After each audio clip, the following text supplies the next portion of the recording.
पहले तो मैं ये जानना चाहूँगी कि आपको पीआईएल मैन के नाम से संबोधित किया जाता है देश में, तो कितनी पीआईएल आपने डाली हुई है और किन-किन अभी विषयों को लेके अभी डाली? तक मेरी 200 पीएल हो चुकी है हाई कोर्ट सुप्रीम कोर्ट में। जी, और देश भर में घूमता रहता हूँ, वहाँ से जब जब कोई समस्या समझ में आती है उसको कंटिन्यू करता रहता हूँ। जी, आर्टिकल 35 हुआ, आर्टिकल 370 हुआ, लव जिहाद हुआ, लैंड जिहाद हुआ है, धर्मांतरण है, घुसपैठ है, जनसंख्या नियंत्रण है। जी,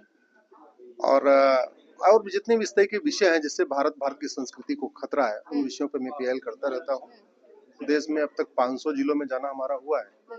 सामान्यतया लगभग हर साल 100 से लेकर 125 के बीच में जिले में आना जाना रहता है। जी, हमारा ये कहना है कि समस्या का समाधान संसद और सुप्रीम कोर्ट से ही होना है। जी, भारत की कोई समस्या लाइलाज नहीं है। भारत की कोई समस्या विश्वव्यापी नहीं है।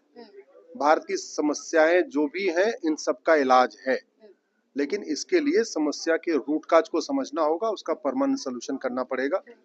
अगर शिक्षा में संस्कार हो जाए और कानून का खौफ पैदा हो जाए तो भारत की बहुत समस्याओं का समाधान हो जाएगा।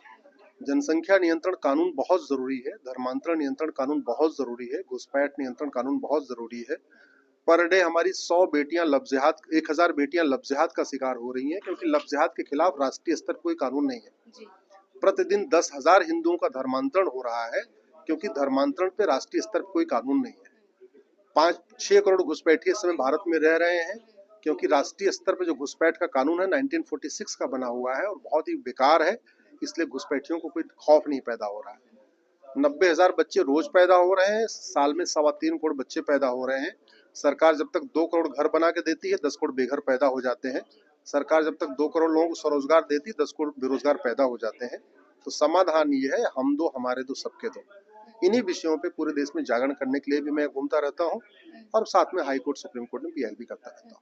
मैं यहाँ पे जैसे ग्रेटर नोएडा में रहती हूँ, देख रही हूँ कि घुसपैठ बड़ी संख्या में की जा रही है ना? और आम जनमानस के बीच में ये लोग पहुंच चुके हैं, तो आप प्रशासन से क्या कहना चाहेंगी और आम जनमानस? हमारा ये कहना है कि घुसपैठियों को पकड़िए, उनका narco polygraph brain mapping test करिए